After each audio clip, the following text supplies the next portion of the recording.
નમસ્કાર દર્શક મિત્રો, એસડી ન્યૂઝ ગુજરાતી ચેનલ પર આપનું સ્વાગત છે અને હું આપની સાથે વૈશાલી પુવારુ કરીશું નજર આજના સમાચારો પર।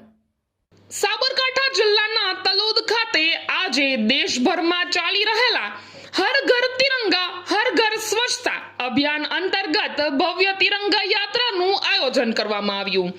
માનનીય પ્રધાનમંત્રી શ્રી નરેન્દ્રભાઈ મોદી સાહેબના નેતૃત્વ હેઠળ તલોદ શહેરના માર્કેટ યાર્ડ એપીએમસી થી પ્રારંભ થયેલી આ તિરંગા યાત્રા તલોદ નગરપા માર્ગેથી પસાર થઈ તથા અંબાજી મંદિર ખાતે સમાપ્ત થઈ। આ પ્રસંગે તલોદ મામલતદાર શ્રીમતી શિલ્પાબેન જોશી, નગરપાલિકા ચીફ ઓફિસર સાવીબેન સોની, નગરપાલિકા પ્રમુખ રમીલાબેન ચાવડા, અધ્યક્ષ જીતેન્દ્રભાઈ, મહામંત્રી નરેન્દ્રસિંહ, ઉપપ્રમુખ મયુરભાઈ, કોષાધ્યક્ષ પરેશભાઈ શર્મા, દિલીપભાઈ ચૌધરી, ગુણવંતસિંહ, રચનાબેન ગાંધી, રંગુસિંહ ઝાલા, રેખાબા ઝાલા અને દક્ષાબેન પ્રજાપતિ સહિત નગરપાલિકાના તમામ કોર્પોરેટરો ઉપસ્થિત રહ્યા। શહેરજનો મોટી સંખ્યામાં જોડાયા અને દેશભક્તિના નારા સાથે સમગ્ર વાતાવરણ દેશપ્રેમના રંગે રંગાઈ ગયું। વિજય વિશ્વ તિરંગા પ્યારા, ઝંડા ઊંચા રહે હમારા આ ગુંજારા સાથે તલોદ શહેરમાં દેશભક્તિનો જ્વલંત ઉત્સાહ જોવા મળ્યો।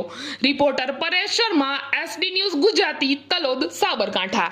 તલોદ નગરમાં યોજાયેલ તિરંગા યાત્રામાં નગરપાલિકાના સભ્યો, ભારતીય જનતા પાર્ટીના સંગઠનના પદાધિકારીઓ, વેપારીઓ, સમગ્ર તલોદ તાલુકામાંથી અને શહેરમાંથી બધા લોકો અગ્રગણ્યોના હાજરીમાં તલોદ માર્કેટ યાર્ડથી આજે તિરંગા યાત્રાનું ભવ્ય આયોજન કરવામાં આવ્યું હતું અને એની અંદર શહેરના શ્રેષ્ઠીઓથી લઈને ભાજપના સંગઠનથી લઈને નગરપાલિકાના સદસ્યોથી લઈને નગરપાલિકાના પ્રમુખથી, જિલ્લા પંચાયતના પ્રમુખની હાજરીમાં આજે ભવ્ય તિરંગા યાત્રા યોજવામાં આવી હતી અને આ રાષ્ટ્રભક્તિનો એક ઉત્તમ ઉદાહરણ તલોદ નગરમાં પૂરું પાડવામાં આવ્યું છે।